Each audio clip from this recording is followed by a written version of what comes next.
शरीफ साहब, ये फैसलाबाद सिर्फ मेट्रो बस नहीं, यहां ऑरेंज लाइन भी होनी चाहिए। हम इंशाल्लाह वो जमाना वापस लाएंगे जब रोटी 4 रुपए की थी, चीनी 50 रुपए किलो थी,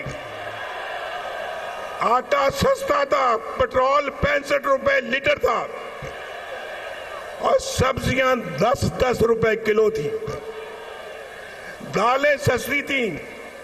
वो धरने कर रहे थे, हम लोड शेडिंग का खात्मा कर रहे थे। सोना 50,000 रुपए तोला था, वो धरने कर रहे थे, हम दहशतगर्दी का खात्मा कर रहे थे।